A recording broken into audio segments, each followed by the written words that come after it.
Dokter memiliki sepasang kacamata suara ajaib. Itu dapat menonaktifkan metalik untuk sementara. Bahkan meledak. Sangat berbahaya. Tapi hari ini, dokter itu ditangkap oleh sekelompok Viking. Dia dengan santai ambil kacamata itu. Dia dengan tenang berkata, "Anda akan menghadapi teknologi modern dan kebrutalan di alam semesta. Letakkan senjatamu." Langsung, keduanya tercengang. Setelah itu, ia ditangkap dan dibawa ke barak. Sekarang dokter dengan percaya diri, bilang dengan Clara. Bagi orang-orang seperti ini, teknologi itu seperti sihir, mengejutkan mereka. Lalu, tiba-tiba, dia melepaskan borgolnya. "Saya memiliki yoyo di dalam tas." Lempar ke kepala kelompok itu. Setelah itu, mulai berpura-pura seperti Dewa Odin. Sengaja menilai manusia. Semua orang belum merespons. Tiba-tiba terdengar suara petir yang menggelegar di langit. Setelah dituangkan, gelembung raksasa akan muncul. Tidak heran dia juga menyamar sebagai Odin. Hanya lebih tinggi dari dokter satu tingkat. Dia mengatakan kepada orang di bawah. Di malam hari, harus mengundang para prajurit untuk makan malam. Dokter memberitahu semua orang untuk tidak percaya mitos ini. Ini adalah bohongan dari teknologi modern. Bahkan dia tidak memiliki yoyo. Tapi setelah itu, dari atas, beberapa mesin raksasa bergerak turun. Kemudian lindungi semua prajurit yang kuat di sini. Pindah ke atas. Clara juga dibawa ke atas. Setelah itu, mereka datang ke satu pesawat luar angkasa. Pada saat ini, gerbang mulai mendorong orang mundur. Kemudian, di dinding ada cahaya yang sangat aneh. Membuat para pejuang menjadi abu. Setelah itu menjadi testosteron. Pemimpin alien mengambil botol dan meminumnya. Itu bisa membuatnya menjadi hidup selamanya dan semangat. Sekarang, hanya Clara dan si wanita masih hidup. Tetapi pemimpin itu secara inheren di bawah kendali Clara. Ingin mengeluarkan semuanya. Tetapi pada saat ini, seorang gadis tiba-tiba berdiri. Ingin membalas dendam klannya. Mulai berperang dengan alien. Dan sesuai keinginan, pemimpin menerima pertempuran. Tepatnya besok, dia akan memilih 10 prajurit terbaik untuk melawan Viking. Saat itu, bersiaplah untuk dikubur aja. Setelah itu, pemimpin juga menunjukkan ekspresi ketakutan. Setelah itu mereka dibawa ke desa. Clara menceritakan pengalamannya kepada dokter. Dokter juga terkejut. Karena alien ini adalah bangsa Maya.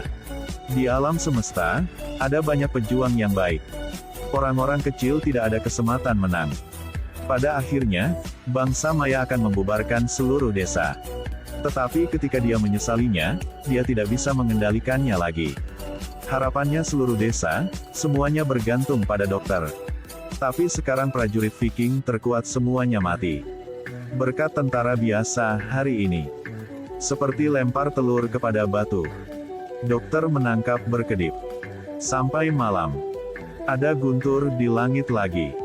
Itu adalah suara orang Maya yang menempa senjata. Sengaja membiarkan mereka mendengar. Clara saat ini menghibur dokter. Katakan dia selalu memikirkan cara terbaik untuk menyelesaikan masalah. Kata-kata ini membangunkan dokter. Dia tiba-tiba berdiri dan berbicara. Pada akhirnya, ada cara untuk melawan dengan bangsa Maya. Lagi pula, ini benar-benar musuh terkuat. Karena di sini ada senjata mematikan. Api di dalam air. Listrik. Dengan sangat cepat, dokter mengumpulkan semua orang untuk mempersiapkan pertandingan. Mereka mulai memasang perangkap di ruangan. Sampai hari berikutnya. Orang Maya seperti yang dijanjikan. Bawa 10 prajurit terkuat yang siap bertarung. Tetapi ketika orang masuk, mereka tercengang. Viking sekarang sedang berdansa. Mereka tidak memperhatikan orang Maya. Tapi mereka tidak tahu. Di sana, ada satu orang yang memegang cincin besi. Lempar ke dalam mesin Maya. Setelah itu, dokter mulai memberi perintah. Merangsang listrik. Menyalakan listrik yang paling kuat. Ikuti aliran logam. Rantai Maya bersama-sama berhasil melumpuhkan 4 prajurit. Nyalakan sengatan listrik lagi. Inti besi yang termagnetisasi diberi energi. Senjata dan topi ditarik ke atas. Magnum opus Maya terungkap. Pada saat ini, dokter melihat kesempatan untuk memakai topi. Memecahkan asosiasi puitis Maya. Bilang si wanita pakai topinya. Hanya perlu dia mengembangkan kapasitas imajinasinya. Orang Maya akan melihat banyak ketakutan.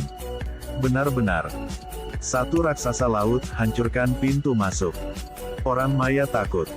Pemimpin juga mulai panik. Akhirnya semua prajurit lari. Hanya tersisa si pemimpin. Setelah itu penampilan monster laut juga muncul. Ternita ini hanya bermain-main dengan kayu. Bisa menjadikan rasmu yang terkuat di alam semesta sejauh ini. Sekarang Clara sedang menelepon. Rekam gambarnya. Misalkan Maya tidak memohon pengampunan orang di sini. Dokter akan membawa kaset yang akan membuat mereka takut. Dikirim ke jaringan planet lain. Membuat mereka menjadi lelucon di alam semesta. Akhirnya, pemimpin Maya tidak setuju tapi harus pergi. Dokter dan orang-orang desa memenangkan pertempuran yang tepat. Tapi mereka tidak tahu. Wanita itu tadi memiliki topi yang terlalu tinggi. Meninggal karena gagal jantung.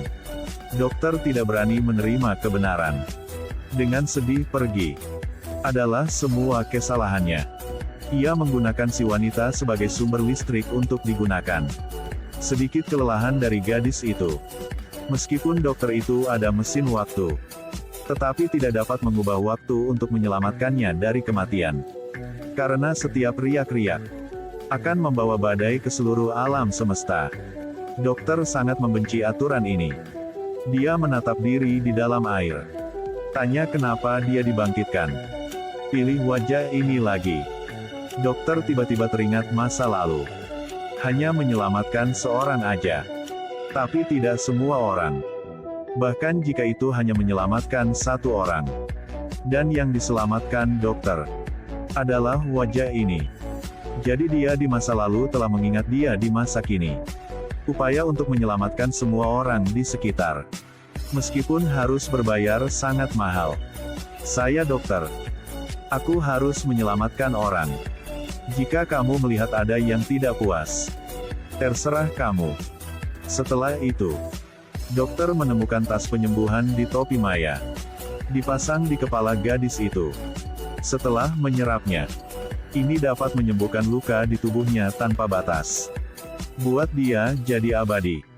Tidak mati selamanya. Pada akhirnya, gadis itu juga bangun lagi.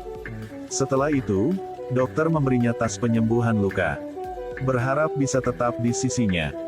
Dan gadis itu terus berubah seiring waktu. Senyumnya juga hilang. Dia melihat segala sesuatu di dunia menjadi dingin.